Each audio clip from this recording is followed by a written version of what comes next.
got my British Royal Marines too. My name is Steve Williams. I direct commercials mainly now, but I was the chief animator at Lucasfilm Industrial Light and Magic between 1988 and 1998. And in that time, we kind of achieved a couple landmark films. I was brought in, I'm from Toronto originally, and I was brought in as an animator on the system Alias, of which I worked for Alias in Toronto. I was brought in as chief animator on The Abyss, then Terminator 2, then Jurassic Park and Mask, Hunt for Red October, Star Wars, Eraser, Spawn.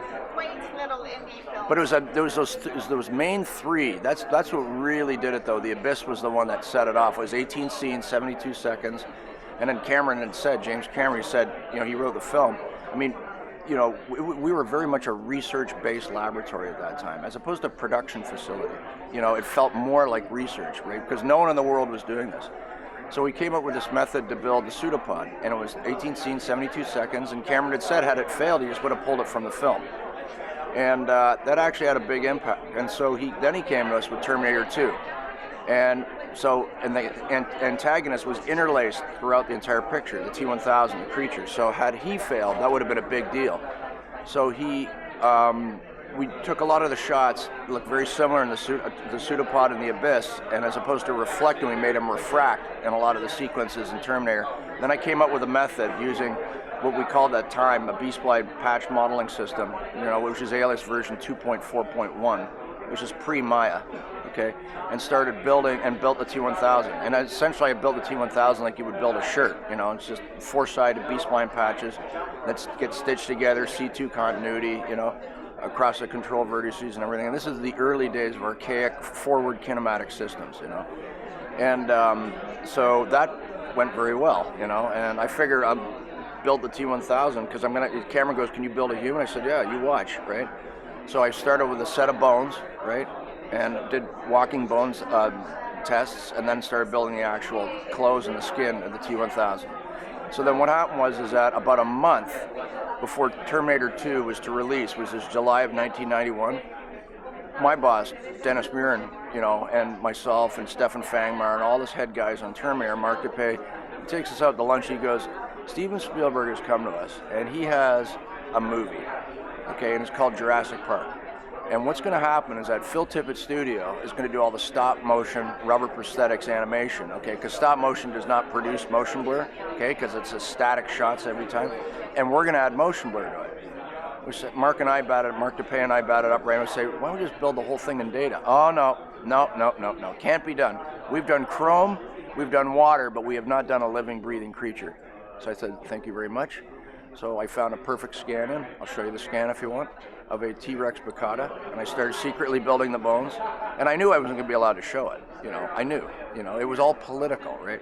So what happened was that one day I ambushed a bunch of people. Kathleen Kennedy, Frank Marshall, and Ed Jones, and Dennis Muir and Janet Healy came walking in to main graphics area, okay? I had a Barco monitor sitting there. It was a Monday morning in November of 1991. They came walking in, and I had a walk cycle of the Rex up there in bone, forward kinematic. Kathleen Kennedy goes, what's that? And I said, oh, I'm just messing around, just messing around. Dennis got very mad, and he got silent because I thwarted their authority, right? But had I not thwarted their authority, right, I wouldn't be here right now. So all of a sudden, she pats me on the back, she goes, you have a very bright future, verbatim, that's what she said. So what happened was that Tippett Studio did not know we were doing this, okay? And Dennis is like, what are we gonna do?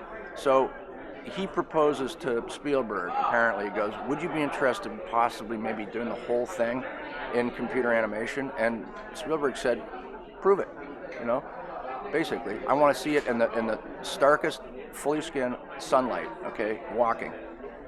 Stan Winston Studios sent up their 5-foot version of the T-Rex. Mark and I sawed it up into sections. We went down to a company called Cyberware in Monterey and used a device called a Cyberware scanner, fired a vertical laser, collected all the data in a polygonal data set, and from that I rebuilt all the data in B-Spline data. And at that time, we had just brought in an inverse kinematic system called Softimage version 2.6.1, very powerful system. Out of Montreal, figures, right? So I rebuilt the entire skin, hooked it on to the new set of bones that were inverse kinematic, had my Rex walking in harsh sunlight with Cucaloris lighting, Murin, of course, brought it down. We weren't allowed to go to that meeting. Brought it down to Universal, the president, and Spielberg, Lucas, Tippett. They're all sitting there watching it, and that's it. Spielberg said, no more stop motion, no more go motion. The whole movie is going to be computer graphics, and the whole deal changed, and that's what happened. That's how it started. So here, you got your leadership skills during your training. Probably at Royal Marines. Yeah, Possibly from Royal Marines, but I think I got it from playing hockey and rugby more than anything. in Canada. Yeah, oh yeah. I got scars up my back from so many surgeries. I was second row lock, right? That's a proper sport, that one. I think I got more sense of team camaraderie out of playing rugby, and that's why I was used to handling big productions, because I love people, I like working with a lot of people.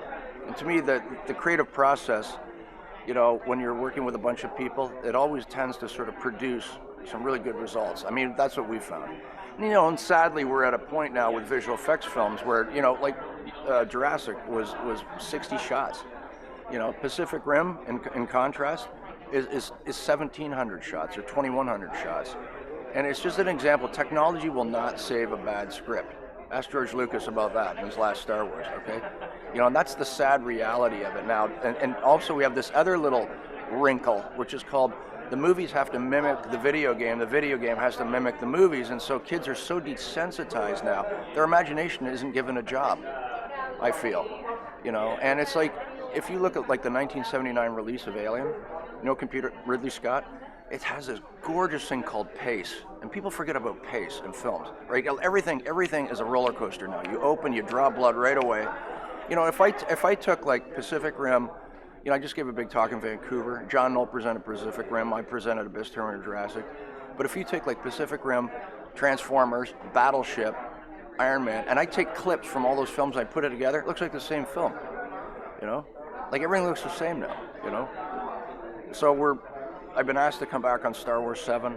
I'm really having a hard time with that. I just like blacksmithing. I'm a blacksmith, right? I enjoy that, working with my hands. And that's the thing I tell kids. They said, oh, I got Maya. I got Maya. So Alias became Maya. I said, oh yeah, I got Maya. Everything's gonna be great. I said, no. Get them a block of wood and a knife. They'll learn a lot more. Have them master in wood and metal, right? Then they can graduate to data. In Montreal, there's this huge thing that's going on right now with the visual effects industry, sort of ignited by Life After Pi, or Life of Pi, okay? Everyone who won the Oscars for that, 11 days later, they laid the entire studio off, right? So a guy made a documentary called Life After Pi, which has really taken the world by storm. And it's really a criticism because all these countries are offering federal subsidies. Like all Star Wars and Jurassic Park 4 are going to be animated in England and India and Beijing, okay? Not even at ILM anymore. So things have changed. And so there's like this huge rebellious undertaking, and like Montreal is offering 50% federal subsidies if people go there. And the sad reality is that, people sign the contracts, they move their families up there, in 6 months, boom, they're laid off, So something's going to happen. I think visual effects are going to, sadly, they used to be this beautiful teenager, and it was unfortunately turned into a hoe right away. I mean, that's a terrible thing to say, but it used to be in its infancy. It was pushed into adulthood. I think.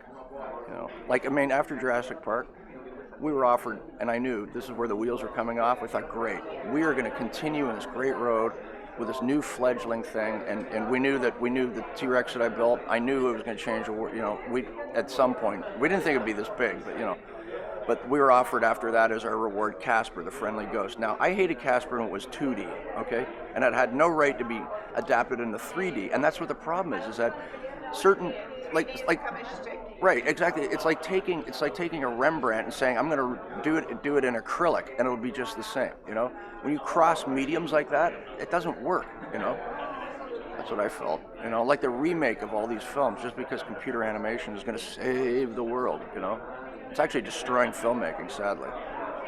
That coming from me, It's fantastic talking to you. I can Yeah. go on and on about Well, it's very, very nice. Thank you very much.